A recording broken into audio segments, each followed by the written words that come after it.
दशम स्कंद पूर्वार्ध का प्रारंभ। अब दशम स्कंद का आरंभ हो रहा है। भागवत का फल दशम स्कंद है। दशम स्कंद में सुखदेव जी मानो आनंद से खेल गए। यहाँ सुखदेव जी के इष्ट देव की कथा है। प्रेम रस पदायिनी श्री कृष्ण कथा की महत्ता। श्रीमद् भागवत 7 दिनों में मुक्ति दिलाने वाला ग्रंथ है। अनेक जन्मों तक साधन साधना करने पर भी नहीं मिलने वाली मुक्ति, अति दुर्लभ मुक्ति राजा परीक्षित को 7 दिनों में मिल गई थी। परीक्षित का प्रश्न था, आसन्न मृत्यु व्यक्ति का क्या कर्तव्य है? सुखदेव जी यदि यज्ञ करने की आज्ञा दें तो 7 दिनों में मुक्ति पाना संभव नहीं था। जीवन के अंतिम श्वास में भी विकार का विचार न आए, वैसा उपाय करना था। सुखदेव जी ने सोचा कि यदि राजा कृष्ण कथा में तन्मय हो सके तो उसे मुक्ति मिल सकती है।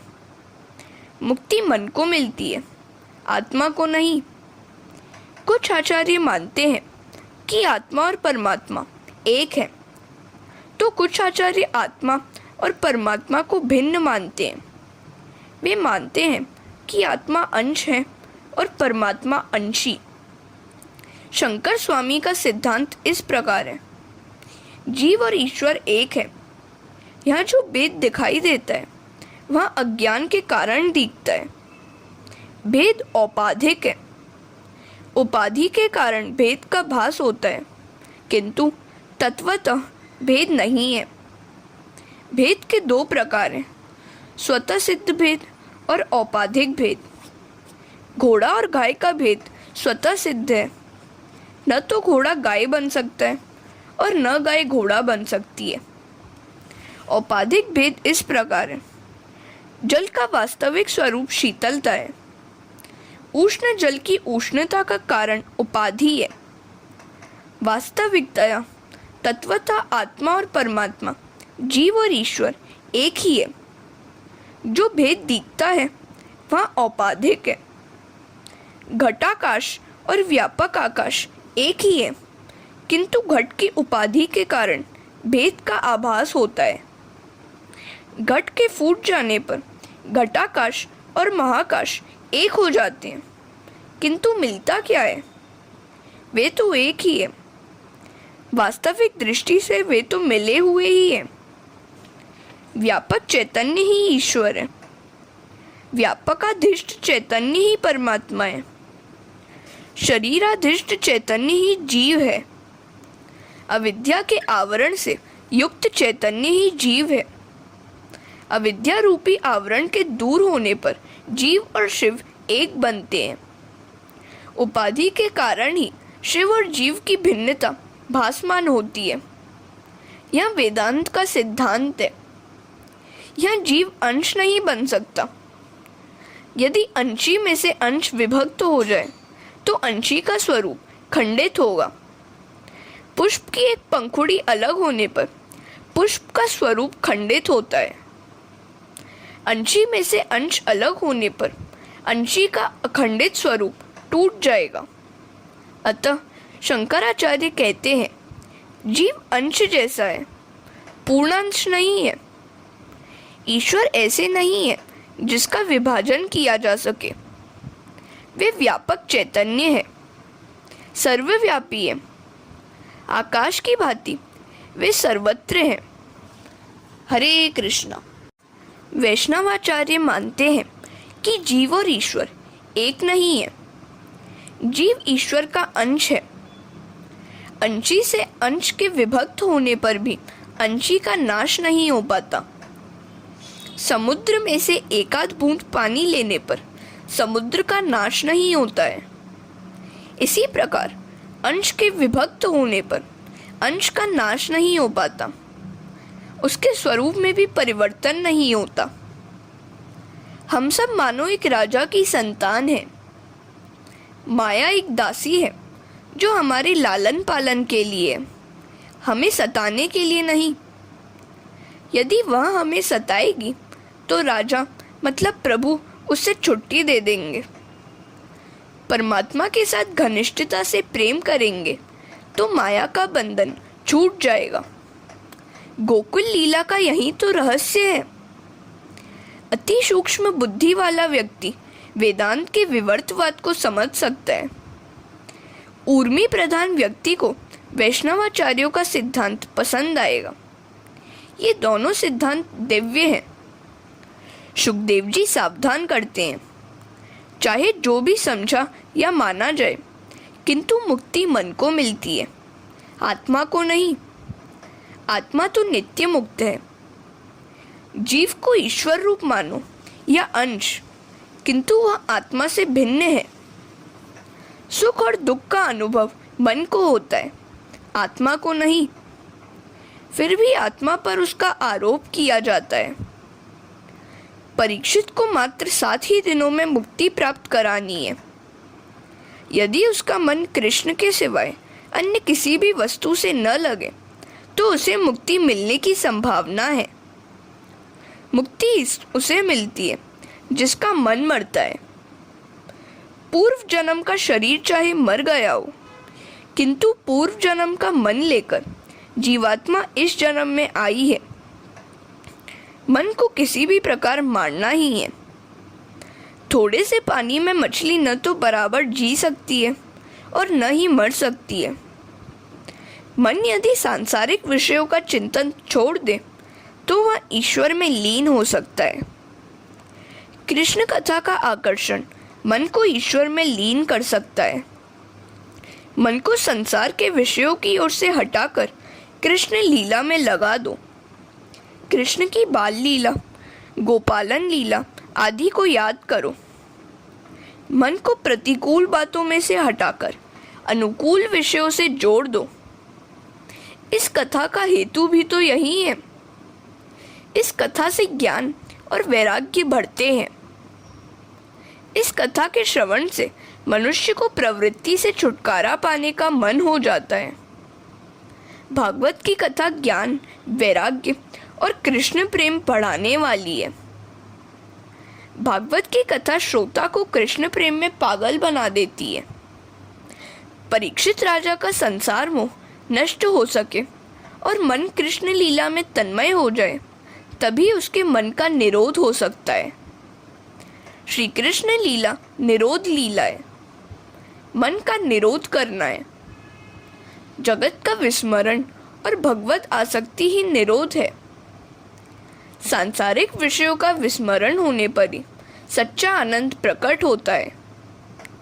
सांसारिक संबंध छूटने पर ही ब्रह्म संबंध जुड़ता है। यदि सांसारिक विषयों में सच्चा आनंद होता तो यह सब कुछ छोड़कर निद्रा की इच्छा ही नहीं होती। हरे कृष्णा। कृष्ण कथा ऐसी है कि जगत को भी भुला देती है।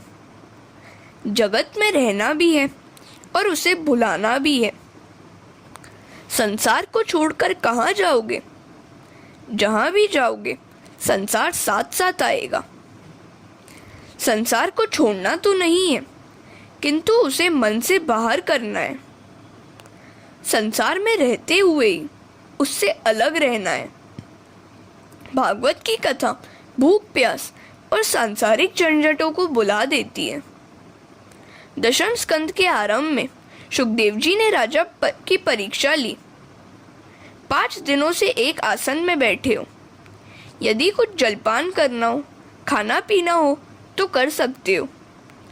परीक्षित ने कहा, भगवान, अन्न तो क्या, मैंने तो जल का भी त्याग किया है। जिस भूख और प्यास के कारण कभी मैंने मुनि को मृत सांप का हार पहनाया था, वही भूख प्यास मुझे अब बिल्कुल सता नहीं पाती। इसका कारण यही है कि मैं आपके मुख कमल से बह रहे श्री हरि कथामृत का पान कर रहा हूँ। कथा के रसपान के कारण मुझे भूख और प्यास सता नहीं सकती। राजा के वचन सुनकर सुखदेव जी को बड़ी प्रसन्नता हुई। राजा सुपात्र है और जिज्ञासु भी है। कथा में ऐसी ही तन्मयता होनी चाहिए। कृष्ण कथा अनायास ही संसार को भुला देती है। इससे जगत भूल जाता है। कृष्ण की कथा जगत का विस्मरण कराती है। कृष्ण कथा की यही महिमा है कि वह देभान बुला देती है। कृष्ण कथा महिमामयी है। इस कथा में लीन मन जगत को भूल जाता है। संसार का संपूर्ण विस्मरण और परमात्मा का सतत स्मरण ही तो मुक्ति है। कथा तुम्हें अपने दोष का भान कराती है। कथा सुनने पर रोना आए तभी मानो कि कथा सुनी गई है। अम्बरीश की भक्ति कैसी दिव्य थी और मेरा जीवन कैसा शुद्र है। हाय, मेरा जीवन कुत्तों की भांति व्यर्थ ही चला गया। कृष्ण कथा सभी को आनंद देती है क्योंकि इसमें सभी रसों का समन्वय है। यह कथा बालक को भी आनंद देती है और सन्यासी को भी। श्री कृष्ण बालक के साथ बालक है और युवा के साथ युवा। वे ज्ञानी के लिए ज्ञानी है और योगी के लिए योगी। श्री कृष्ण भोगी तो हैं, फिर भी रोगी नहीं है, योगी ही है। सामान्यतः भोगी रोगी बन जाता है, किंतु एकादश स्कंद के वर्णनानुसार श्री कृष्ण जब 125 वर्ष की आयु पूर्ण करके स्वर्ग में पधारे तब उनका एक भी शिरकेश श्वेत नहीं हुआ था। मनुष्य का मन किसी न किसी रस में फंसा हुआ होता है। इस कथा में हास्य, श्रृंगार, करुण, भयानक आदि सभी रस भरे हुए हैं क्योंकि श्री कृष्ण स्वयं ही रसरूप है। रसो वैस। बाल लीला हास्य रस है, रास लीला में श्रृंगार रस है, चांडूर, मुष्टिक, कंच आदि की हत्या में वीर रस है। चाहे जिस रस में रुचि हो, कृष्ण कथा सभी को पसंद आती है। इस कथा की यही विशेषता है। कन्हैया सभी को 10वां रस देता है, प्रेम रस। इस कृष्ण कथा में सर्वश्रेष्ठ रस प्रेम रस छलाछल भरा हुआ है। हरे कृष्ण। जिसने प्रेम रस का आस्वाद किया है उसके लिए अन्य सभी रस अरस ही है। मीराबाई के शब्दों में कहें तो अन्य सभी रस कड़वे हैं। साकर शेर डीनो रस त्याजी ने कड़वो ते लीमड़ो घोलमा, राधा कृष्ण बिना बीजू बोलमा। अर्थात कृष्ण प्रेम शक्कर और ईख का मीठा रस है। उसे छोड़कर कड़वे नीम का रस अर्थात सांसारिक रस क्यों पिया जाए। राधा कृष्ण के बिना और क्या और क्यों बोला जाए। हाँ, इस कृष्ण रस का आस्वाद कर पाना सरल नहीं है। नरसिंह मेहता कहते हैं, ए रसनो स्वाद शंकर जाने शुक्र जोगी रे, कई एक जाने व्रजनी रे गोपी, बड़े नरसैयों भोगी रे। अर्थात इस रस का आस्वादन शंकर, सुखदेव, योगी और व्रज की गोपी जैसे ही कर पाते हैं। जगत के सभी रस कटुता से भरे हुए हैं। श्रृंगार रस आरंभ में तो मीठा लगता है किंतु अंत में तो कड़वा ही लगेगा। अन्य किसी भी रस में मिठास नहीं है, मात्र प्रेम रस ही मधुर है। प्रेम के बिना प्रभु का साक्षात्कार नहीं हो पाता। श्री कृष्ण प्रेम रूप है। वे अलौकिक प्रेम रस का दान करते हैं। प्रेम रस में न तो वासना है, न तो विषमता है, न स्वार्थ है और न मैं और तू है। गोपी कहती है, लाली मेरे लाल की जित देखूं तित लाल, लाली देखन मैं गई, मैं भी हो गई लाल।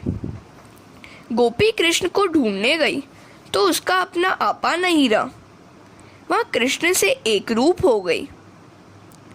श्री कृष्ण के समक्ष मैं और मेरापन बाकी नहीं रह सकता। मानव जीवन की यही विशेषता है और सार्थकता है कि वह कृष्ण प्रेम में पागल हो गए। प्रतिदिन ठाकुर जी से प्रार्थना करो, आप मेरे मन को अपनी ओर खींच लीजिए।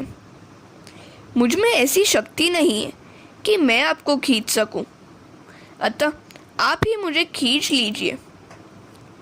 कृष्ण प्रेम में हृदय लीन हो जाए सारोबार हो जाए, आंखें प्रेमाश्रु से भींग जाए, तभी ब्रह्म संबंध होगा, तभी ब्रह्म रूप होगा। ब्रह्म संबंध सतत बनाए रखो। सावधान रहना कि कहीं फिर से माया के चक्कर में मन फंस न जाए। यदि परीक्षित की भांति माया के साथ विच्छेद और ब्रह्म के साथ संबंध हो जाए तो 7 ही दिनों में मुक्ति प्राप्त हो सकती है। ब्रह्म चिंतन करते करते मर जाने से मुक्ति मिल जाती है। दशम स्कंद तो भगवान श्री कृष्ण का हृदय है। वे रसस्वरूप है, अतः जीव भी रसस्वरूप है। प्रत्येक जीव को किसी न किसी रस में रुचि होती ही है। भिन्न रुचि वाले सभी को यह कृष्ण कथा आनंद देती है। श्री कृष्ण भी एक दिव्य रस ही है। प्रेम और विरह दोनों में हृदय आर्द्र बनता है, तभी रसानुभूति होती है। श्री कृष्ण कथा सभी प्रकार के जीवों को आकर्षित करती है। हरे कृष्णा। सामान्यतः जीव के 4 भेद हैं: पामर, विषयी, मुमुक्षु और मुक्त। अधर्म से धन का अर्जन करे और अनीति पूर्वक उपभोग करे, वह पामर जीव है। धर्म का पालन करके कमाई करके इंद्रिय सुख का उपभोग करे, वह विषयी जीव है। सांसारिक बंधनों से मुक्ति पाने की इच्छा और प्रयत्न करने वाला जीव मुमुक्षु जीव है। कनक और कांता रूपी माया के बंधनों से मुक्त होकर प्रभु में तन्मय हुआ जीव मुक्त जीव है। श्री महाप्रभु जी कहते हैं, रजस, तमस और सात्विक किसी भी प्रकृति का जीव कृष्ण कथा में से आनंद पा सकता है। इसी कारण से तो उन्होंने दशम स्कंद के 3 विभाग किए: सात्विक प्रकरण, राजसिक प्रकरण और तामसिक प्रकरण। श्री कृष्ण कथा सभी के लिए उपयोगी और सभी को आनंद देने वाली है। इसका कारण यह है कि श्री कृष्ण भोगी भी है और महान योगी भी।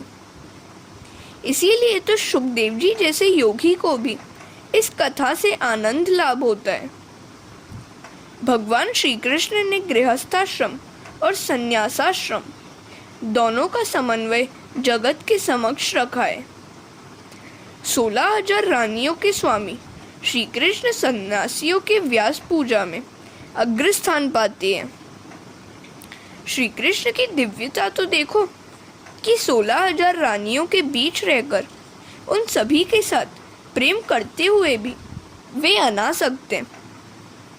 पति पत्नी को चाहिए कि एक दूसरे के साथ प्रेम करते हुए भी अनासक्त रहें। श्री कृष्ण सभी रानियों के साथ प्रेम करते हुए भी किसी भी रानी में आसक्त नहीं थे। आजकल लोगों ने प्रेम शब्द को भी कलंकित कर दिया है। जहाँ विकार और वासना है वहाँ प्रेम नहीं, मोह ही है। श्री कृष्ण के वैकुंठ गमन का सुखदेव जी ने वर्णन किया है। उस समय युवा को लज्जित होना पड़े वैसी दिव्य कांति भगवान के मुख पर थी। 125 वर्ष की अवस्था होने पर उनका न तो एक भी केश श्वेत था और न एक भी दांत टूटा था। ऐसा था उनका दिव्य स्वरूप। इसी कारण से तो वे योगियों को भी प्रिय हैं। सच्चे महायोगी का यही लक्षण है कि वह कभी बीमार नहीं होता। जिस योगी को बीमारी लग जाए उसके योग में कहीं ना कहीं कोई क्षति होगी। श्री कृष्ण योगी और भोगी दोनों को प्रिय हैं। श्री कृष्ण लीला में सभी प्रकार के रस दिखाई देते हैं।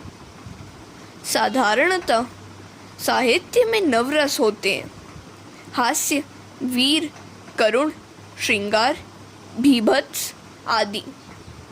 श्री कृष्ण का हास्य विनोद भी अद्वितीय है। श्री कृष्ण के वीर रस का तो महाभारत में अनेक स्थानों पर वर्णन है। श्री कृष्ण प्रेम स्वरूप होने के कारण परिपूर्ण माधुर्य रस से भरे हुए हैं। अतः किसी भी रस की रुचि पुष्ट होकर अलौकिक प्रेम रस की प्राप्ति कराएगी।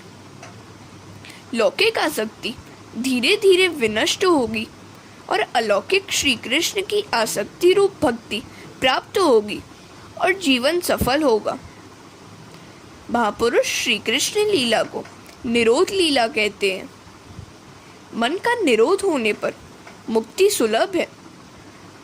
मन का निरोध ईश्वर में ही हो सकता है, अन्य किसी वस्तु में नहीं, क्योंकि संसार जड़ है पर मन नहीं। दूध और मिश्री की भांति सजातीय एक दूसरे में मिल जाते हैं। पत्थर एक रूप नहीं हो सकते। इसी प्रकार मन संसार के जड़ पदार्थों के साथ एक रूप नहीं हो सकता। मन न तो पूर्णतः चेतन है और न पूर्णतः जड़, वह अर्ध चेतन है और अर्ध जड़। हरे कृष्णा। परीक्षित राजा के मन को सांसारिक विषयों में से अनायास हटाकर श्री कृष्ण के साथ एक रूप करके उसे मुक्ति प्राप्त कराने के लिए ही यह दशम स्कंध रचा गया है। दशम स्कंध तो भगवान का हृदय है। इसमें श्री कृष्ण की वह लीला वर्णित है जिसने अनेकों को प्रेम पागल बना दिया। सनातन स्वामी कभी किसी राजा के महामंत्री थे। दशम स्कंद की कथा सुनकर वे साधु हो गए। श्री कृष्ण योगी थे और भोगी भी। यह कथा राजाओं को भी आकर्षित करती है और योगियों को भी। इसका कारण है श्री कृष्ण। चित्त चैन नहीं, चित्त चोर चुरायो। श्री कृष्ण चित्त की शांति तो क्या, स्वयं चित्त को ही चुराते हैं। उनका रूप भी बड़ा अद्भुत है। धूरी भरी अति शोभित श्यामजू, तैसी बनी सिर सुंदर चोटी। खेलत खात फिरे अंगना, पग पैजनी बाजती पीरी कछोटी। वा छवि को रसखानी बिलोकत, वारत काम कला निधि कोटी। काक के भाग कहा कहिए, हरि हाथ सो ले गयो माखन रोटी। युगल प्रिया जी का पद, रागा मेघ रंजनी ताला झप। श्याम स्वरूप बसियो ही में, फिर और नहीं जग भावेरी। कहा कहूँ को माने मेरी, सिर बीती सो जानेरी। रसना रसना सब रस फीके, दृग्नि न और रंग लागेरी। स्त्रवननी दूजो कथा न भावे, सूरत सदा प्रिय को जागेरी। बड़ियो बिरत अनुराग अनोखो, लगन लागी मन नहीं लागेरी। जुगल प्रिय के रोम रोमते, श्याम ध्यान नहीं पल त्यागेरी। भगवान कृष्ण की छवि, उनकी लगन, उनके प्रेम की कसक ऐसी है कि एक बार हृदय में प्रविष्ट होने पर निकलने का नाम ही नहीं लेती। मुकुट लटक अटकी मनमाही, नृत्यत नटवर मदन मनोहर। कुंडल झलक अलग बिथुराई, नाक बुलाक हलत मुक्ताहल। होठ मटक गति बहु चलाई, ठुमुक ठुमुक पग धरत धरनी पर। बाँ उठाई करत चतुराई, झुनुक झुनुक नुपुर झनकारत। तत्ता थेई थेई रिझाई, चरण दास सहजो हित अंतर। भवन करो जित रहो सदाई। राजा परीक्षित ने कहा, आपने सूर्यवंश और चंद्रवंश की कथा सुनाई। चंद्रवंशी श्री कृष्ण की कथा संक्षेप में ही बताई। कृष्ण कथा योगी और भोगी दोनों को आनंद देती है। सुखदेव जी तो महायोगी है। ध्यान की आत्यंतिका के कारण वस्त्र भान भी नहीं रहा है। वे कृष्ण कथा में पागल हो गए हैं। परीक्षित कहते हैं, आपने वैसे तो सर्वस्व का त्याग किया है, किंतु कृष्ण कथा का त्याग नहीं कर सके। आपने अपने पिता से भी कह दिया था कि न तो मैं आप उनके पुत्र हैं और न वे आपके पिता। आपने पिता का तो त्याग किया, किंतु कृष्ण कथा का नहीं। आपके लिए भी यह कथा आनंददायिनी है। हरे कृष्ण। सुखदेव जी जैसे वीतरागी साधु पुरुष भी कृष्ण कथा का मोह छोड़ नहीं पाए। महापुरुषों को लगता है कि जब तक नाक पकड़ कर बैठे हैं अर्थात तप कर रहे हैं तब तक तो ठीक है, किंतु आसन से उठ जाने पर कब मन भागने लगता है उसकी खबर तक नहीं हो पाती। मन को निर्विषयी बनाओ, उसे कृष्ण लीला में पिरोए रखो। चिंतन करना है तो कृष्ण लीला का चिंतन करो। मन को निर्विषयी बनाने का आदेश वेदांत भी देता है। यह बड़ा कठिन काम है, इसलिए तो वैष्णव कहते हैं कि मन को प्रतिकूल विषयों में से हटाकर अनुकूल विषयों में जोड़ दो।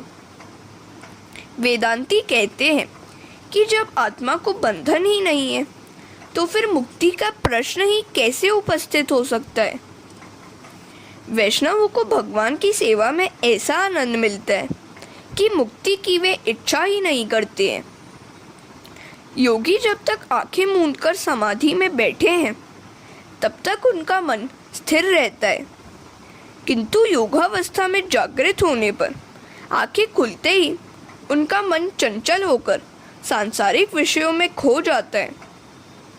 ऋषि विश्वामित्र ने आंखें मूंदकर 60,000 वर्ष तपश्चर्या तो की, किंतु आंखें खुलते ही वे मेनका की माया में फंस गए। अजी, खुली आंखों और खुले कानों में भी समाधि लगे, वही समाधि सच्ची समाधि है। साधो सहज समाधि भली। समाधि के 2 प्रकार हैं, जड़ और चेतन। जड़ समाधि वह है जिसमें योगी मन को बलपूर्वक वश में रखने का प्रयत्न करते हैं। मन पर ऐसा बलात्कार करना कोई अच्छी बात नहीं है। वैसे योगी कभी रोगी भी बन जाते हैं। इसी कारण तो हठ योग की निंदा की गई है। हठ योगी को भक्ति का सहारा न मिल पाए तो उसका योग निरर्थक है। मन पर बलात्कार करने की अपेक्षा उसे प्रेम से समझा बुझाकर वश में करना अच्छा है। मन सज्जन है, मन की कोई सत्ता नहीं होती। मन आत्मा की आज्ञा में है। आत्मा के आदेशानुसार मन को कार्य करना पड़ता है। मन को शास्त्र में नपुंसक कहा गया है। आत्मा की सत्ता और आज्ञानुसार ही मन दौड़ सकता है। योगी मन को बलपूर्वक भ्रमरंध्र में स्थापित करते हैं। उस समय उनका शरीर जड़ हो जाता है। जड़ समाधि में शरीर का भान नहीं रह पाता। जड़ समाधि की तुलना में चेतन समाधि श्रेष्ठ है। योगियों की समाधि चेतन समाधि है। वे कान बंद करके या आंख मूंद के नहीं बैठती। वे तो खुले कान और खुली आंखों से ही श्री कृष्ण के ध्यान में तन्मय हो जाती हैं। वे तो अपने कानों और आंखों में श्री कृष्ण को ही बसाती हैं।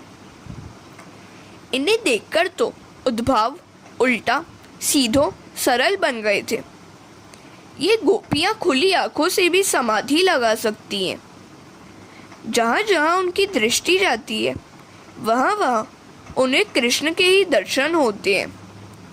यत्र यत्र मनो याति तत्र तत्र माधव। हरे कृष्ण। समाधि तो गोपियों जैसी साहजिक ही होनी चाहिए। इसीलिए तो उद्धव जी की निर्गुण निराकार ब्रह्म की आराधना की बात सुनकर गोपियों ने कहा था, हम तो खुली आंखों से ही सर्वत्र साकार ब्रह्म श्री कृष्ण का दर्शन करती है। अतः साकार ब्रह्म को छोड़कर तुम्हारे निराकार ईश्वर का ध्यान चिंतन क्यों करें। उद्धव जी जो खुली आंखों से ब्रह्म का दर्शन नहीं पा सकता, वहीं अपनी आंखों को मूंदकर ललाट में ब्रह्म के दर्शन करने का प्रयत्न करता है। हम तो श्री कृष्ण का दर्शन चिंतन और ध्यान करती हैं। आंखें बंद करने के बाद ही जो समाधिस्थ हो सकता है, उसके लिए संभव है कि आंखें खुलने पर उसका मन संसार में भटक जाए। गोपियां गृहस्थ होने पर भी महापरमहंस हैं। व्रजवासी ही उत्तमोत्तम परमहंस है, जो सभी भाम्य विषयों से अलिप्त होकर कृष्ण प्रेम में तन्मय हो जाते हैं। श्री कृष्ण महागृहस्थ भी हैं और महासन्यासी भी। घर में रहते हुए भी सन्यासी जीवन कैसे जिया जा सकता है, यह श्री कृष्ण ने बताया है। वे 13 बार भोजन करते हैं और 16,000 स्त्रियों के साथ रहते हैं, फिर भी अच्युत युवा है। वे कभी वृद्ध नहीं होते, जीर्ण नहीं होते। वे अर्जुन और दुर्योधन दोनों को समान दृष्टि से देखते थे और उन्होंने दोनों की सहायता की थी। यदुवंश और सुवर्ण द्वारिका का विनाश हो गया, फिर भी उनकी मनोशांति अविचल रही। भागवत परमहंसों की संहिता है। परीक्षित कहते हैं, महाराज, आप वीतरागी योगी हैं, फिर भी कृष्ण कथा नहीं छोड़ पाए। कथा मनुष्य की थकावट दूर करती है। भगवान की कथा आतुरता बढ़ाती है। बार बार इसे सुनने पर भी तृप्ति नहीं होती। श्रीखंड जैसे मिष्टान्न का आहार करने पर, विषय सुखों का उपभोग कर लेने पर तृप्ति होती है और अरुचि भी, किंतु वह तृप्ति और अरुचि कायम नहीं रह पाती। कायम रहे तो बेड़ा पार हो जाए। महाराज, मुझे कृष्ण कथा सुनने की इच्छा है, विस्तार पूर्वक आप सुनाइए। प्रभु की बाल लीला और अन्य सभी लीला मुझे सुनाइए।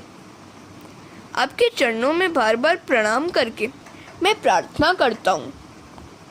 सुखदेव जी कहते हैं, राजन, कई दिनों से आपने कुछ खाया पिया नहीं है, पहले कुछ जलपान कर लीजिए, फिर कथा सुनेंगे। परीक्षित ने कहा, कुछ दिन पहले तो मैं भूख और प्यास के मारे व्याकुल हो जाता था। एक बार शिकार करने वन में गया था, तो भूख प्यास की व्याकुलता के कारण ही मैंने ऋषि का अपमान तक कर दिया था। किंतु आपसे कथा सुनने के बाद न तो मुझे भूख सताती है और न प्यास। बस आप कथा ही सुनाते रहिए। हरे कृष्ण। सुखदेव जी राजा परीक्षित से कहते हैं, कृष्ण कथा के लिए तेरा प्रेम देखकर मुझे बड़ा आनंद हुआ है। राजा, तेरे ही कारण मुझे भी कृष्ण कथा गंगा का अमृत पान करने का लाभ मिला। जब से कृष्ण कथा रूपी गंगा का प्राकट्य हुआ है, तब से भागीरथी गंगा का महत्व कम हो गया है। भागीरथी गंगा में स्नान करने से शारीरिक मलिनता तो दूर होती है, किंतु मानसिक मलिनता तो कृष्ण कथा ही दूर कर सकती है। कृष्ण कथा तो जहाँ चाहो वहाँ प्रकट हो सकती है, किंतु वह भागीरथी गंगा अन्य किसी स्थान पर प्रकट होती नहीं है।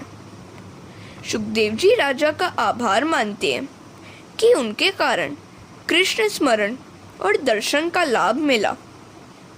महात्मा तो कहते हैं कि 9वें स्कंद तक की कथा सुखदेव जी ने सुनाई और 10वें स्कंद की कथा स्वयं श्री कृष्ण ने सुनाई।